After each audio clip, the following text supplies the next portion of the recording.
இன்னைக்கு நம்ம விளையாட போற game uncanny tales gold road. So இந்த பேரை வச்சு நீங்க கண்டுபிடிச்சிருப்பீங்க. கண்டிப்பா இந்த கேமும் ஃபியூஸ் டு ஃபேத்தம் கேமோட வைப்ல தான் இருக்க போகுது அப்படின்ற மாதிரி. நம்ம சேனல்ல இந்த மாதிரி டைப் ஆஃப் ஹாரர் கேம்ஸ் நிறைய விளையாண்டுருக்கோம். அண்ட் இந்த மாதிரி கேம்ஸ் விளையாடும் போது நம்மளுக்கு கொடுக்குற அந்த ஹாரர் வைபை சொல்ல வார்த்தைகளே இல்லைங்க. சோ இந்த அன்கானி டேல்ஸ் அப்படின்னு சொல்லப்படுறதும் ஒரு எபிசோடிக் ஹாரர் கேம் தான். இதுல முதல் எபிசோட் கோல்ட் ரோட், ரெண்டாவது எபிசோட் 1992 அப்படின்னு சொல்லப்படுற ஒரு கேம். சோ ஃபர்ஸ்ட் இந்த கேம் விளையாட முடிச்சுட்டு கண்டிப்பா நம்ம சேனல்ல எபிசோட் 2 நான் போடுற மாதிரி பாத்துக்கிறேன். அண்ட் நம்ம சேனல்ல யாராவது புதுசா பாக்குறீங்கன்னா மறக்காம சப்ஸ்கிரைப் பண்ணி அப்படியே அந்த பெல் ஐக்கானை தட்டி விட்டுருங்க. அப்பதான் நான் போடுற வீடியோஸ் உங்களுக்கு உடனே வந்து சேரும்.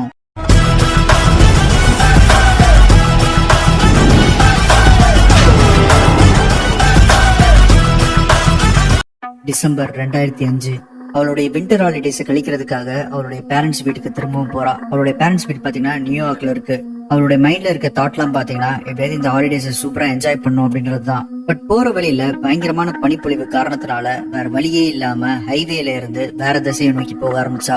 அதாவது சிட்டியை விட்டு தள்ளி ஒரு காட்டுப்பகுதி வழியா போகலாம் அப்படின்ற மாதிரி முடிவு பண்றா. அப்படி போனா வீட்டுக்கு போறதுக்கு ரொம்ப நேரம் ஆகும். பட் ரோடு எம்டியா இருக்கும். இவ்வளவு ரோட் ட்ரிப் தானே, சுத்திட்டு போனா நல்லா ஃபனா தான் இருக்கும் அப்படின்ற மாதிரி முடிவு பண்றா. பட் அவளுக்குள்ள இருந்த ஒரே ஒருத்தர் என்னன்னு பாத்தீங்கன்னா ஹாலிடே டின்னருக்கு வந்து லேட்டா போவோம் அப்படின்றதுதான்.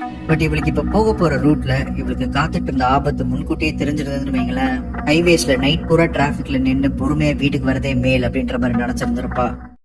ஆனா எப்பயுமே தெரிஞ்ச ரூட்ல போறதாங்க நல்லது. அந்த ரோடு எவ்வளவு டிராபிக்கா இருந்தாலும் சரி, தேவையில்லாம தெரியாத ரூட்டை எடுத்து ஏதாவது ஒரு விஷயத்த நம்ம சிக்கிட்டோம்னு வைங்களேன், அவ்வளவுதான், அதுல இருந்து மீள்றதே கஷ்டம் அப்படின்ற மாதிரி ஆயிரும். இப்ப கூட ரேடியோல என்ன சொல்றாங்கன்னு பாருங்க. பனிப்பொழிவு வந்து பயங்கரமா இருக்காமா. அதாவது வரலாறு காணாத பனிப்பொழிவு வந்து ஏற்பட்டு இருக்கு. ரெட் வார்னிங் வந்து கொடுத்திருக்காங்க. ஸோ மேக்ஸிமம் எல்லோருமே வெளியே போறதை தவிர்த்துருங்க. ஏன்னா எதிரில் வர வண்டி கூட கண்ணுக்கு தெரியாது, அந்த அளவுக்கு பனிப்பொழிவு வந்து ஏற்பட்டு இருக்கு. அதனால எல்லோருமே வீட்டுல கதகதப்பா பாதுகாப்பா இருங்க அப்படின்ற மாதிரி ரேடியோ அனௌன்ஸ் பண்ணிட்டே இருக்காங்க. அண்ட் இன்னொரு எச்சரிக்கை என்ன சொல்றாங்கன்னு பாத்தீங்கன்னா, ஏகப்பட்ட சிக்னல்ஸ் வந்து டவுன்ல இருக்கு போலங்க. Like phone signals, radio signals. அதனால நம்ம ஏதாவது எமர்ஜென்சிக்கு யாரையாவது கான்டாக்ட் பண்ணணும்னு நினைச்சா கூட கான்டாக்ட் பண்ண முடியாது. அதனால பாதுகாப்பா இருங்க அப்படின்ற மாதிரி திரும்ப திரும்ப சொல்லிட்டு இருக்காங்க. ஆனா இந்த மாதிரி சிச்சுவேஷன்ல இதுதான் கொஞ்சம் பிரச்சனை இல்லைங்க. சப்போஸ் கம்யூனிகேஷனா எதுவுமே இல்லாம ஏதாவது ஒரு ஏடா கூட இடத்துல மாட்டிக்கிட்டோம்னு வைங்களேன், என்ன பண்ண முடியும் யோசிச்சு பாருங்க. எமர்ஜென்சி கூட யாரையுமே நம்மளால கான்டாக்ட் பண்ண முடியாதுங்க. அண்ட் முன்னாடி பாத்தீங்கன்னா என்ன இருக்கு அப்படின்றது கூட நமக்கு தெரியல. விசிபிலிட்டி பேசிக்கலி பாத்தீங்கன்னா ஜீரோல இருக்கு. எதிரில் ஒரு கார் வந்தாலோ இல்ல ஏதாவது ஒரு அனிமல்ஸ் வந்தாலோ எதுவுமே தெரியாது மக்களே. பயங்கர ரிஸ்க். எனக்கு தெரிஞ்ச இந்த ரேடியோல சொன்ன மாதிரி எங்கேயாவது காரை ஓரமா பார்க் பண்ணிட்டு இன்னைக்கு நைட் ஏதாவது ஒரு ஷெல்டர் மாதிரி இருந்ததுன்னு வைங்களேன், அங்க ஸ்டே பண்ணிட்டு போனா பெஸ்ட் அப்படின்ற மாதிரி எனக்கு தோணுது. பட் என்ன பிரச்சனைனா இந்த மாதிரி பனிப்பொழிவுல எங்கன்னு அவ ஷெல்டர் தேடுவா? ஆஹா, யோ நடுவுல மான் வந்துருச்சியா, அவ்வளவுதான். காரும் பாத்தீங்கன்னா இங்க போய் சொருகிட்டான்னு நினைக்கிறேன். மரத்துல சொருகிட்டா மக்களே. இதுதான் தேவையில்லாத ரிஸ்க். இப்ப என்ன பண்ணுவா இவ? கண்ட்ரோல் லாஸ்ட் ஆகி மரத்துல சொருகிட்டாலாமா? அது இருக்கட்டும், இரு வெளியே போய் செக் பண்ணி பார்ப்போம் எல்பிக்கு எவனா அது இருக்கானா அப்படின்ட்டு. இவளுக்கு வெளியே இறங்கவே மனசு இல்லை, பயங்கர குளிரா இருக்கு. பட் இருந்தாலும் வேற வாய்ப்பே இல்லை, இறங்கிதான் ஆகணும் அப்படின்ற மாதிரி தெரியப்படுத்துறா. இவருங்க ஐ திங்க் இந்த ரோட்ல இருந்து வந்து சொருகிடுச்சுன்னு நினைக்கிறேங்க மரத்துல. அப்பனா நம்ம இப்படி போகணுமா இல்ல ரோட் வழியா போகணுமா? இந்த சைடு தான் பார்த்து போற மாதிரி இருக்கு, ஏதோ ஒரு ஒத்தடி பாத மாதிரி. ஏமா எவனாவது இருப்பானா இந்த பனிப்பொழிவுல? எனக்கு ரொம்ப கஷ்டம் அப்படின்ற மாதிரி தோணுது. இருங்க, அவ ஸ்ட்ரீட் லைட்டை வந்து ஃபாலோ பண்ணி போலாம். அது வந்து நம்மள எங்கேயாவது கூட்டு போவோம் அப்படின்ற மாதிரி தெரியப்படுத்துறா. அது இங்க இருக்கு பாருங்க லைட்ஸ். ஸோ இதை ஃபாலோ பண்ணி பொறுமையா போவோம். இந்த எம்டியான ஸ்ட்ரீட்ல எவன் ஹெல்ப்புக்கு வர போறோம் அப்படின்ற மாதிரி தனத்தானே வேற சொல்லிக்கிறா. அப்படிலாம் எதுவும் யோசிக்காத, கண்டிப்பா ஹெல்ப் பண்றதுக்கு நீ எவனாவது இருப்பான். இந்த இடத்துல ஏதாவது வீடு இல்லாமையா பேர போகுது. ஸ்ட்ரீட் லைட் மட்டும் வச்சிருக்காங்க. அடுத்த ஸ்ட்ரீட் லைட்டுக்கு வந்துட்டேன். அங்க தூரத்துல பாத்தீங்கன்னா இன்னொரு ஸ்ட்ரீட் லைட் இருக்கு மக்களே. ஏதோ இந்த ஸ்ட்ரீட் லைட் வெளிச்சம் வந்து இந்த பனி புயல நமக்கு கண்ணுக்கு தெரியுது. இவளும் பாத்தீங்கன்னா பயங்கரமா குளிர் அடிக்குது. இன்னமும் நான் வெளியே தெரிஞ்சிட்டு இருந்தேன்னா அவ்வளவுதான், பனியில உறைஞ்சி செத்துருமே அப்படின்ற மாதிரி தெரியப்படுத்துறா. பேசாம ஹைவேல மக்கள் எங்க கூட்டமா இருக்காங்களோ அவங்க கூடயே சேர்ந்து பொறுமையா போறதான் சேஃப் நினைச்சு போயிருந்தா இதெல்லாம் வந்திருக்குமா? நானும் பாருங்களேன், இந்த பனி புயல்ல போறேன் ஒரு ஸ்ட்ரீட் லைட்டா கடந்து போறேன். கண்ணு கட்டுற தூரம் வரைக்கும் எதுவுமே இல்லை மக்களே, ஸ்ட்ரீட் லைட்ஸ் மட்டும் தான் இருக்கு. எனக்கு அப்பப்போ மைல்டா உல்ஃப் ஊழ விடுற சவுண்டு கூட கேக்குதுங்க.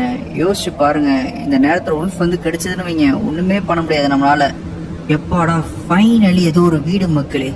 எந்த புண்ணியமா அப்படின்றது தெரியல, காட்டுக்கு நடுவுல ஒரு அழகான வீடை கட்டி வச்சிருக்கான். உள்ள கதவை தட்டுவோம், எவனாவது இருக்கானான்றதை செக் பண்ணி பார்ப்போம். யாருன்னா இருக்கீங்களா? தயவு செஞ்சு கதவை தரங்க. வெளியே பயங்கர பனி புயல் வீசிக்கிட்டு இருக்கு. யாருமே இருக்க மாதிரி தெரியலங்க. இருங்க வீட்டுடைய பின்புறமா போய் செக் பண்ணி பார்ப்போமா? இந்த சைடுல பின்புறமா போறது கூட எந்த ஒரு வழியுமே இல்லையே, எல்லாத்தையுமே ஃபென்ஸ் போட்டு அடைச்சு வச்சிருக்காங்க. இருங்க இந்த சைடுல போய் செக் பண்ணி பார்ப்போம். இந்த சைடுல சின்னதா ஒரு கேப் இருக்கு, பட் போக முடியலங்க, கேம் ரெஸ்ட்ரிக்ட் பண்ணுது. இருங்க, ஐ திங்க் ஃப்ரண்ட் டோர் வழியா தான் போக முடியும்னு நினைக்கிறேன். யாரா இருக்கீங்களா? தயவு செஞ்சு கதவை தரங்க, ரொம்ப நேரமா குளிர்ல நின்றுட்டு இருக்கேன். ஏய் கதவை தரங்கடா, ஒண்ணு இருக்கன்னு இல்லைன்னா இல்லைன்னு. யாருமா நீ? சாரிங்க, இவ்வளோ லேட்டா வந்து உங்களை பாதர் பண்ணதுக்கு. என்னுடைய கார் ஆக்சிடென்ட் ஆயிடுச்சு, அதனால ஹைவேல என்ன பண்றதுன்னே தெரியாம நின்றுட்டு இருந்தேன். உதவி கேட்கலாம் ட்ரை பண்ணேன், பட் போன்லயும் பாத்தீங்கன்னா சுத்தமா சிக்னல் இல்ல. எனக்கு இப்ப பயங்கர குளிரா இருக்குங்க, கொஞ்சம் வார்மா இருந்தா நல்லா இருக்கும்னு தோணுது. என்னம்மா சொல்ற? இப்படி ஒரு பனி புயல்ல தனியாவா தெரிஞ்சுக்கிட்டு இருக்க? ஆமாங்க, ஏடா கூட டைம்ல மாட்டிட்டேன், கொஞ்சம் ஹெல்ப் பண்ணுங்களேன் ப்ளீஸ். சரி சரி, சீக்கிரம் உள்ள வாமா, பயங்கரமான ஸ்ட்ராங் வீசிக்கிட்டு இருக்கு. இவ வீட்டுக்குள்ள என்டர் ஆன உடனே ஃபர்ஸ்ட் வார்ம் அப் ஆரம்பிச்சிட்டா போல. இந்த வீட்டுடைய ஓனர் யாருன்னு பாத்தீங்கன்னா ஒரு ஓல்ட் லேடி மக்களே. அவங்களும் பாத்தீங்கன்னா இவகிட்ட பயங்கர கைண்டா இருந்திருக்காங்க. அண்ட் குடிக்கிறதுக்கு ஹாட்டான டீயும் சர்வ் பண்ணிருக்காங்க. இவளுக்கு ஒரே ஒரு தாட் மட்டும் மைண்ட்ல ஓடிக்கிட்டே இருக்கு இப்போ. அது என்னன்னு பாத்தீங்கன்னா, இவ்வளவு பெரிய எம்டியான வீட்டுல இந்த பாட்டிமா மட்டும் தனியா வாழ்ந்துட்டு இருக்காங்க. வெளியே இப்படி ஒரு பனிப்பொழிவு நடந்துகிட்டு இருக்கு. இந்த பாட்டிமாக்கு கொஞ்சம் கூட பயமாவே இருக்காதா இவ்வளவு பெரிய எம்டியான வீட்டுல தனியா வாழ்றதுக்கு அப்படின்ற மாதிரிதான் அவன் மண்டையில ஓடிக்கிட்டே இருந்திருக்கு. அது அந்த பாட்டிமாவுடைய கவலமா, உனக்கு என்னம்மா பிரச்சனை, அவங்க வாட்டு ஜாலியா நிம்மதியா தானே வாழ்ந்துட்டு இருக்காங்க. இவங்க தான் மக்கள் இந்த பாட்டிமா. ரொம்ப நல்லவங்க பாட்டிமா, நீங்க நல்ல நேரத்துல வந்து எனக்கு காப்பாத்துறீங்க, டீ எல்லாம் போட்டு கொடுத்துருக்கீங்க. டீயை குடிய, ஓசி டீ தானே, அதுவும் குடிக்க மாட்டேன்றா. இருங்க பாட்டிமா கிட்ட பேசி பாப்போம். நீ ஒன்னும் கவலைப்படாதம்மா, வீட்டுக்குள்ள இருந்தீங்கன்னா டக்குன்னு வார்ம் ஆயிருவ. அதுவும் இல்லாம இந்த வாட்டி பனிப்பொழிவு ரொம்பவே அதிகமா இருக்கு. நல்ல வேலை கரெக்டான சமயத்துல என்னுடைய பிளேஸை கண்டுபிடிச்ச. ஆமா பாட்டிமா, எனக்கு எப்படி உங்களுக்கு நன்றி சொல்றதுன்னே தெரியல. கரெக்டான சமயத்துல எனக்கு உதவி பண்ணீங்க. என் போன்ல பாத்தீங்கன்னா சுத்தமா சிக்னல் இல்ல, அண்ட் ரோட்ல ஒரு கார் கூட நான் பார்க்கவே இல்ல. ஆமாமா, யார் இந்த பனிப்பொழிவுல காரை ஓட்டிட்டு வருவா யோசிச்சு பாரு. அதே மாதிரி போன் லைன்லாம் ஒரு வாரமாவே வேலை செய்யல. இந்த வாட்டி பயங்கரமான ஸ்டார்ம் அடிச்சுக்கிட்டு இருக்கு. பட் எப்படியும் காலையில கிளியர் ஆயிரும்னு நினைக்கிறேன். அதனால நீ ஒன்னும் கவலைப்படாத, நாளைக்கு காலையில விடிஞ்சதுக்கு அப்புறமா நீ உன்னுடைய வீட்டுக்கு போயிடலாம். ரொம்ப நன்றி பாட்டிமா. சரி, நீங்க இவ்வளவு பெரிய வீட்டுல தனியாவா வாழ்ந்துட்டு இருக்கீங்க? ஆமாமா, நான் ரொம்ப காலமாவே இந்த வீட்டுல தனியா தான் வாழ்ந்துட்டு இருக்கேன். சாரி பாட்டிமா, உங்ககிட்ட பர்சனல் கொஸ்டின் எல்லாம் கேட்டுட்டு இருக்கேன். அப்படிலாம் இல்ல கண்ணு, நீ ஏற்கனவே பயங்கர டயர்டா இருப்ப. மேல செகண்ட் ஃப்ளோர்ல ஒரு ரூம் காலியா இருக்கு, அதுல இப்போதைக்கு படுத்துக்கோ. காலைல நீ எந்திச்சதுக்கு அப்புறமா அடுத்து என்ன பண்ணலாம் அப்படின்றத யோசிப்போம். அதே மாதிரி இது உன்னோட வீடு மாதிரி, நீ என்னனாலும் பண்ணலாம். ரொம்ப தேங்க்யூ பாட்டிமா, உங்களுக்கு திரும்ப திரும்ப தேங்க்ஸ் சொல்லிக்கிட்டே இருக்கேன், ஏன்னா நீங்க அவ்வளவு நல்லவங்க. உண்மையாவே ரொம்ப நல்ல பாட்டிமாவா இருக்காங்க மக்களே. தங்குறதுக்கு இடம் கொடுத்து, சாப்பிடறதுக்கு சாப்பாடு கொடுத்து, எதுக்கும் எங்களோட வீடை சும்மா எக்ஸ்ப்ளோர் பண்ணிப்போமா என்ன நடக்குது அப்படின்ட்டு. இங்க ஒரு நியூஸ் பேப்பர் இருக்கு, இருங்க நியூஸ்ல என்ன போட்டுருக்காங்க அப்படின்றத பார்ப்போம். ஏதோ ஒரு போட்டோகிராஃபர் பாத்தீங்கன்னா எக்ஸிபிஷன் மாதிரி ஓபன் பண்ணிருக்காரு போலங்க. அதாவது அவர் பிளாக் அண்ட் ஒயிட் போட்டோ எடுக்கிறது வந்து பெரிய ஆள் போல. சோ பப்ளிக் எக்ஸிபிஷன் மாதிரி ஓபன் பண்ணி அவருடைய போட்டோஸ் எல்லாம் டிஸ்பிளே பண்ணிருக்காரு. இங்க என்னமோ டாக்குமெண்ட் இருக்கு. இந்த ஊர்ல பவர் கட் வந்து அடிக்கடி நடக்கும் போலங்க, அதான் மென்ஷன் பண்ணிருக்காங்க. அதுவும் ஸ்ட்ராங் வேற அதிகமா இருக்கு, அதனால பவர் எல்லாம் பார்த்து சேவ் பண்ணி யூஸ் பண்ணுங்க அப்படின்ற மாதிரி. தேவையில்லாம கரண்ட்டை வந்து வேஸ்ட் பண்ணாதீங்க அப்படின்ற மாதிரி கவர்மெண்ட் கிட்ட இருந்து லெட்டர் வந்திருக்கு. இருங்க, இங்க ஒரு 2-3 போட்டோஸ் இருக்கு. இது யாரு அப்படின்றத செக் பண்ணி பார்ப்போம். ஐ திங்க் பாட்டிமா அவங்களுடைய யங்கேஜ்ல எடுத்த போட்டோன்னு நினைக்கிறேங்க. அவங்களுடைய ஹஸ்பண்ட் கூட அண்ட் பையன் நினைக்கிறேன். இவன் யாரு அப்படின்றது தெரியல. இருங்க இன்னமும் எக்ஸ்ப்ளோர் பண்ணி பார்ப்போம். இங்க ஒரு லிவிங் ஏரியா இருக்கு, டிவி மட்டும் ஓடிட்டே இருக்கு. பாட்டிமா கரெக்டா சேவ் பண்ணோம், ஆஃப் பண்ணலான்னு பாக்குறோம், ஆஃப் பண்ண முடியல. சரி ஓகே விடுங்க, இந்த கபோர்ட்ல ஏதாவது இருக்கா அப்படின்றத பார்ப்போம். என்னால எல்லா கபோர்ட்ஸும் ஓபன் பண்ண முடியுது, பட் ஏதாவது ஒரு சில இடத்துல மட்டும் தான் இன்ட்ரெஸ்டிங்கான திங்ஸ் இருக்கு. அவ்வளவுதாங்க, சுத்தி சுத்தி நம்ம மெயின் லிவிங் ஹாலுக்கு வந்துட்டோம். இங்கதான் பாட்டிமா உட்காந்துருக்காங்க. ஃபைனலி ஃப்ரிட்ஜ்ல ஏதாவது இருக்கா? எதுவுமே கிடையாது. லைட் ஆஃப் பண்ண முடியுதா? பாட்டிமா பாத்தீங்கன்னா நான் இன்னும் டீ குடிச்சிட்டு இருக்கேன்ல, எதுக்காகமா லைட் ஆஃப் பண்ற அப்படின்ற மாதிரி கேக்குறாங்க. சரி சரி பாட்டிமா வெயிட் பண்ணுங்க, லைட் ஆன் பண்ணி விட்டுறேன். சாரி, நீங்க தான் உங்க வீட என் வீடா நினைச்சுக்கோ அப்படின்ற மாதிரி சொன்னீங்களா, அதனாலதான் பயங்கரமா உரிமை எடுத்துக்கிறேன். இந்த சைட்ல கிச்சன்ல ஏதாவது நோண்ட முடியுதா? இல்லங்க, எல்லாமே சாப்பிட்டு கழுவ போட்டிருக்காங்க, வேற எதுவுமே கிடையாது. நீங்க ஒரு போன் இருக்கு மக்களே, இந்த போனை யூஸ் பண்ண முடியுதான்னு ட்ரை பண்ணி பார்ப்போம். இல்ல, போன் எடுக்க முடியலங்க. அவ்வளவுதான், கீழ் ஃப்ளோர்ல வந்து நம்ம என்னெல்லாம் எக்ஸ்ப்ளோர் பண்ணுமோ எக்ஸ்ப்ளோர் பண்ணியாச்சு. இந்த டோர் ஓபன் பண்ண முடியுதா? இல்ல. ஓகே, இப்ப நம்ம மேல போய் எக்ஸ்ப்ளோர் பண்ண ஆரம்பிப்போம். அண்ட் மணியை பாருங்களேன், கரெக்டா நடுராத்திரி 12 மணி மக்களே. ஆயா பாத்தீங்கன்னா உட்காந்து டீ குடிச்சிட்டு இருக்காங்க. லைட்டை போட்டுக்கோ எதுக்கும். ஐயோ லைட் ஆஃப் ஆகுதா? இவ்வளவுதான் வெளிச்சமே வா மேல் ஃப்ளோர்ல. இந்த டோர் பாத்தீங்கன்னா இப்போதைக்கு லாக் செய்யப்பட்டிருக்கு, சோ அதனால இவளால உள்ள போக முடியல அப்படின்ற மாதிரி தெரியப்படுத்துறா. இதுதாங்க இவளுடைய ரூம்னு நினைக்கிறேன். இவளுக்கும் பாத்தீங்கன்னா பயங்கர டயர்டா இருக்கு, அதனால பேசாம படுத்து தூங்குறா அப்படின்ற மாதிரி தெரியப்படுத்துறா. ஏமா ஏதோ ஒரு பாத் டப்லாம் இருக்கே, பாத்ரூமா இது? உன்னுடைய ரூம் கிடையாது. லைட் ஸ்விட்ச் எங்க வச்சிருக்காங்க பாட்டிமா? இங்க இருக்கு இங்க இருக்கு. லைட்டை போடும் போல. ஐயோ டோர் சாத்துதே, டோரை தர வெளியே போயிரு, இது பாத்ரூம். இங்க இருக்க சுவிட்ச் ஆன் பண்ணு. அப்பா இப்பதான் கண்ணு தெரியுது. பாத்ரூம் எவ்வளவு கன்றாவே வச்சிருக்காங்க பாருங்களேன்.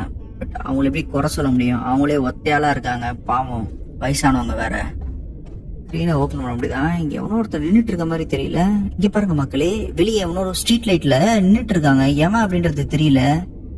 யாரா நீ? ஒருவேளை பாட்டிமாவுடைய சொந்தக்காரனா? பாட்டிமா கிட்ட நம்ம இன்ஃபார்ம் பண்ணுமா இல்ல பேசாம போய் படுத்துடலாமா? இருங்க, திரும்பவும் எதுக்கும் போய் செக் பண்ணி பாத்துறேன். எனக்கு என்னமோ ஏடா இருக்க மாதிரி தெரியுது. காணுமே பாலை. இங்கதானே பார்த்தேன், பாலை காணும். ஐயோ, என்னமோ நடக்குது மக்களே.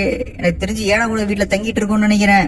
இருங்க, எதுக்கும் நான் கீழே போயிட்டு பாட்டிமா கிட்ட இன்ஃபார்ம் பண்ண முடியுதான்னு ட்ரை பண்ணி பாக்குறேன். பாட்டிமா, வெளியே எவனோ ஒருத்தர் நின்றுட்டு இருக்கான். பாட்டிமா பேச மாட்டேங்குதே தாய் கிழவி. ஐயோ, இப்பன்னு பார்த்து ஊமை மாதிரி நின்றுட்டு இருக்கு. சரி விடுங்க, பேசாம மேல போயிட்டு கண்ணை மூடி தூங்கிடுவோம். நீங்க வேணா பாருங்களேன், நல்லா தூங்கலாம் அப்படின்ற மாதிரி ட்ரை பண்ணுவோம். பட் இவளுக்கு தூக்கமே வராம நடு ராத்திரி முழிப்பா பாருங்க. எல்லா கேம்லயும் அதான் நடக்கும். லைட் ஆன் பண்ணு. ரூம் எப்படி இருக்குன்னு பாரு. ஐயோ, உண்மையாவே சூப்பரா இருக்கியா? என்னென்னமோ மூவி போஸ்ட் எல்லாம் ஒட்டி வச்சிருக்காங்க. பாட்டிமா பயங்கரமான ஆளா இருப்பாங்கன்னு நினைக்கிறேன். ஓகே, எதுக்கும் கதவு மூடிக்கோ. இப்போ பேசாம கண்ணை மூடி தூங்கிக்கோ.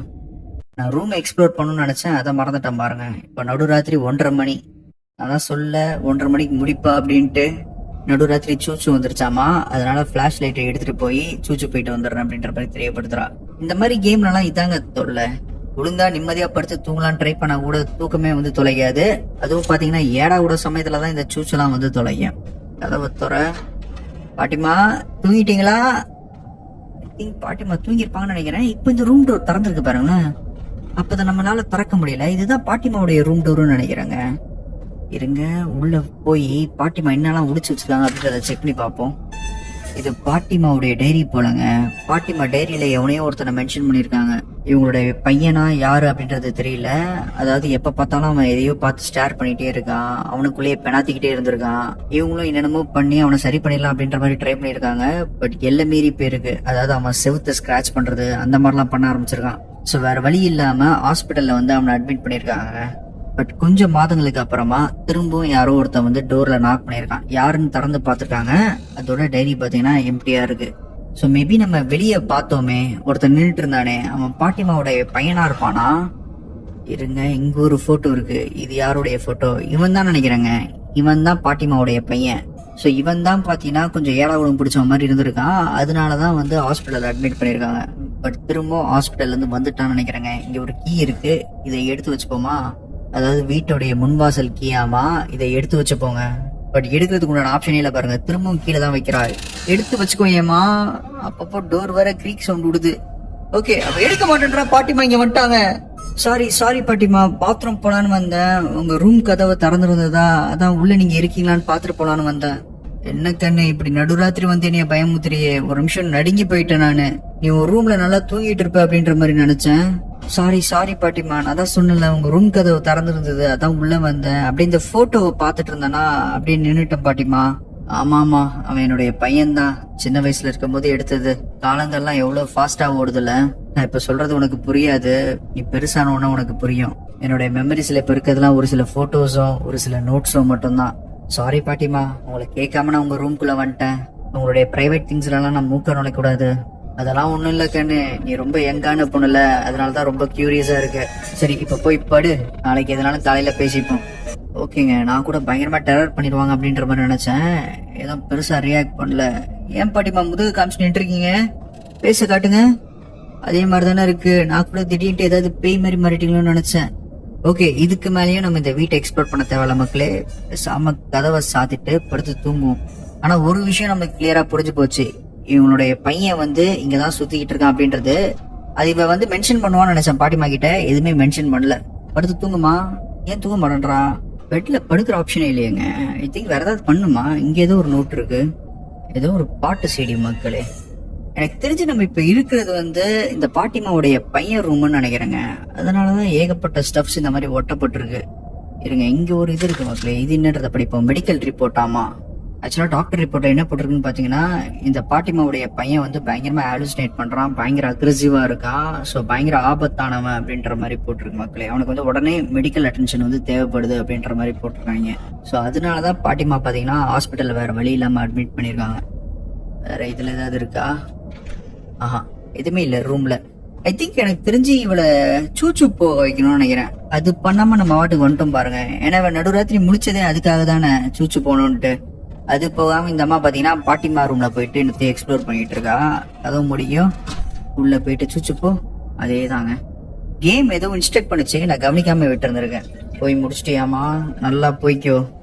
அடுத்து நீ நடுராத்திரி எந்திரிக்கவே கூடாது. இதோட எந்திரிச்சினா அடுத்த நாள் விடிய காலில் தான் எந்திரிக்கணும். ஓகேங்க, ஃபைனலி டைம் ஃபார் பெட் அப்படின்ற மாதிரி தெரியப்படுத்துறா. போய் பேசாம கண்ண மூடி. கண்டிப்பா தூக்கம் வராது, சீரியஸ்லி தூக்கம் வராது. இந்த மாதிரி விஷயத்தெல்லாம் நம்ம எல்லாத்தையும் நம்ம நோண்டி கண்டுபிடிச்சிட்டு யோசிச்சு பாருங்க எப்படி தூக்கம் வரும் அப்படின்ட்டு. சும்மா வேணா அப்படியே படுத்துக்கிட்டு இருப்போம். நடுராத்திரி 3 மணிக்கு பாத்தீங்கன்னா டவுன் ஸ்டேர்ஸ்ல ஏதோ ஒரு பயங்கரமான சவுண்டு கேட்டுருக்குங்க. அதாவது ஒரு ஹெவியான ஆப்ஜெக்ட் வந்து ஃப்ளோர்ல விழுந்தா எப்படி கேட்கும் அந்த மாதிரி. அந்த சவுண்டுக்கு அப்புறமா ஒரே அமைதி மட்டும் தான் இருந்ததாமா. இவளுக்கு என்னதான் உள்ளுக்குள்ள பயங்கரமான பயம் இருந்தாலும் அவளுடைய ஆர்வம் பாத்தீங்கன்னா கீழே போய் அந்த சவுண்டை செக் பண்ணும் அப்படின்ற மாதிரி சொல்லிச்சாமா. இந்த ஆர்வத்தினாலதான்டா பல பேர் காலி ஆகிறது. பாருங்களேன், டவுன் ஸ்டேர்ல ஏதோ ஒரு சவுண்டு கேட்டுச்சு. அது என்னமோ இருந்துட்டு போகுதுன்னு இவ பேசாம இங்கே இருந்திருக்கலாம்ல. அதை விட்டு போட்டு கீழே போய் செக் பண்றாளாமா. லைட்டுங்க, இரு ஃபிளாஷ் லைட் எடுத்துப்போம். இதுதான் நம்மளுக்கு கை கொடுக்குது. சூப்பர் மக்களே, எதுக்கும் இந்த ரூமுடைய லைட்டையும் போட்டு வச்சுப்போமா. அப்பாடா, கரண்ட் இருக்கு, இது போதும். பாட்டிமா, இங்க ஏதாவது லைட் இருக்கா? இதெல்லாம் சும்மா டெக்கரேஷன் போல மக்களே, லைட் ஸ்விட்ச் எதுவும் பெருசா இல்லை. பாத்ரூம் வாசல்ல ஒரு லைட் இருக்கு, அது பாத்ரூம்குள்ள போற லைட்டு. இப்ப பாத்தீங்களா பாட்டிமா வந்து பூட்டிட்டாங்க. சோ நல்லா தூங்கிட்டு இருக்காங்கன்னு நினைக்கிறேங்க. கீழே போய்ப்போம். யோ, என்னையா ஃபுல்லா பிளட்டா இருக்கீங்களா? ஆஹா, ஒரே ரத்தக்கரையா இருக்கே. பாட்டிமா, பாட்டிமாவை போட்டு தள்ளிட்டான் மக்களே. ஐ திங்க் பாட்டிமாவோட பையன் நினைக்கிறேன். உடனே இப்ப பேண்ட்ரில போய் ஒளியணும் அப்படின்ற மாதிரி சொல்றாங்க. இருங்க, பேண்ட்ரி எங்க இருக்கு? யோ, பேண்ட்ரினா எதியா? எதுனே தெரியலையே. வரான் பின்னாடி துரத்துறான் மக்களே. ஐயோ, வந்துட்டான். அவனையே தான் கொண்டான் மக்களே. தேவையில்லாம ஒரு சைக்கோ வீட்டுல வந்து மாட்டிட்டோம் மக்களே. எப்படி தப்பிக்கிறது? பேண்ட்ரி அப்படின்ற மாதிரி சொல்றா. பேண்ட்ரினா இருங்க, இதுக்குள்ளார போய் பார்ப்போம். ஏதாவது பேண்ட்ரி இருக்கா? என்னன்னே ஒண்ணுமே புரியலையே. பேண்ட்ரின்னு சொல்லப்படுறது வந்து இந்த ஸ்டோர் ரூம் மாதிரி சொல்லுவாங்களா உங்க ஊர்ல? அண்ட் ஃப்ரண்ட் டோர் கீ எடுத்தா கூட ஃப்ரண்ட் டோர் வழியா தப்பிச்சிடலாம் அப்படின்ற மாதிரி சொல்றா. ஃப்ரண்ட் டோர் கீ நான் மேல பாட்டிமாவோட இடத்துல பார்த்தனே. இங்கதான் இருக்கான். ஓடு சீக்கிரம் பாட்டிமா ரூம்குள்ள போ. சாவிடு இங்க ஒழிச்சுக்கோமா. இங்கதான் நிக்கிறான். அவன் கண் முன்னாடியே தான் ஒளியறேன். கண்டுபிடிச்சான் இல்லையா? ஏய் சைக்கோ, லெவல கண்டுபிடிக்கல மக்களே. சரியான கிறுக்கனா இருக்கான். பிளாஷ் லைட் எதுக்கும் ஆஃப் பண்ணிப்போமா? போயிட்டானா? ஒரு சவுண்டும் கொடுக்க மாட்டேன்றான். கதவை தோற இல்ல மக்களே, போயிட்டான். இருங்க, இதுதான் சரியான சந்தர்ப்பம். குடுன்னு ஓடி போயிடலாமா? ஓடு. நிக்காத. ஃப்ரண்ட் டோர் வழியா எஸ்கேப் ஆயிரு. இப்ப மூளை எது ஃப்ரண்ட் டோரு? இதான் ஃப்ரண்ட் டோரோ? இருங்க, இதை ஓபன் பண்ண முடியுதான் ட்ரை பண்ணி பார்ப்போம். அப்பாடி, வரான். திரும்பி மட்டும் பாத்துறாத, ஓடு அப்படின்ற மாதிரி இன்ஸ்ட்ரக்ட் பண்ணது கேமே. ஓடினே இருப்போம். பட் இப்போ என்னுடைய ஆர்வ கோளாறு என்ன தெரியுமா சொல்லுது? பின்னாடி சும்மா ஃபன்னுக்காக திரும்பி பாரு அப்படின்ற மாதிரி சொல்லுது. திரும்பி பாப்போமா? ஓ, வராயா, செம்ம ஸ்பீட்ல ஓடி வராயா. ஐயோ, ஓடுமா. இப்போ இந்த பனிப்புலியில ஓடினாலும் எவன் நம்மளை காப்பாத்துவான்? யோசிச்சு பாருங்க, எப்படி எஸ்கேப் ஆடுது? ஓடி எஸ்கேப் ஆயிட்டாளா? அவ பயத்துல கண்ணை மூடிட்டு ஓடி இருந்திருக்கா போலங்க. அதாவது பின்னாடி அவன் துரத்துறான் அப்படின்றத தெரிஞ்சு ஓடுன்னு ஓடி இருக்கா. அண்ட் ஃபைனலி பாத்தீங்கன்னா அவ கார் இருக்க இடத்துக்கு வந்து அடைஞ்சிருக்கா. அண்ட் கார் கிட்ட வந்ததுக்கு அப்புறமா தான் இவளுக்கு தெரிஞ்சிருக்கு ஏதோ ஒரு நல்ல மனுஷன் பாத்தீங்கன்னா இந்த கார் ஆக்சிடென்ட் ஆயிருக்கே அப்படின்னு சொல்லி போலீஸ்க்கு வந்து தகவல் தெரிவிச்சிருந்திருக்கான். சோ அவன் மட்டும் தகவல் தெரிவிக்கலன்னு வைங்க, இவ கதை அவ்வளவுதான் முடிஞ்சிருக்கும் போல. சோ இவ சேஃபா வார்ம் அப் எல்லாம் ஆயிட்டு இருக்க அதே டைம்ல போலீஸும் பாத்தீங்கன்னா வந்துட்டாங்க. அண்ட் இந்த கேஸ வந்து வேற யார்கிட்ட சொல்லியிருந்தாலும் நம்பியிருக்க மாட்டாங்க. பட் இது லோக்கல் போலீஸ் டிபார்ட்மெண்ட் அப்படின்றனால ஏற்கனவே அவங்களுக்கு தெரியும் போல இந்த ஹவுஸ்ல என்னெல்லாம் நடந்துட்டு இருக்கு அப்படின்றது. சோ உடனே இவ சொன்ன கதையை நம்பி கேஸ வந்து க்ளோஸ் பண்ணி இவளை உடனே அமிச்சம் விட்டாங்களாமா. இந்த விஷயம் இவளுக்கு நடந்து 20 வருஷம் ஆக போகுது. பட் இந்த 20 வருஷத்துல இவன் நிம்மதியா நைட்டு தூங்குனதே கிடையாது அப்படின்ற மாதிரி சொல்றா. அதாவது இருட்டுனாலே அவளுக்கு பயங்கர பயம் எடுக்க ஆரம்பிச்சிருமாமா. அதனால நைட் தூங்கும் போது கூட லைட்ஸ் ஆன்லயே தான் தூங்குவேன் அப்படின்ற மாதிரி போட்டிருக்கா. சோ எப்பயுமே நைட் ரோட் ட்ரிப்ல நம்மளுக்கு என்ன காத்துக்கிட்டு இருக்கோம் அப்படின்றதே தெரியாது. எல்லாத்தையுமே ஃபேஸ் பண்ண தயாரா இருக்கணும் அப்படின்ற மாதிரியும் சொல்றா.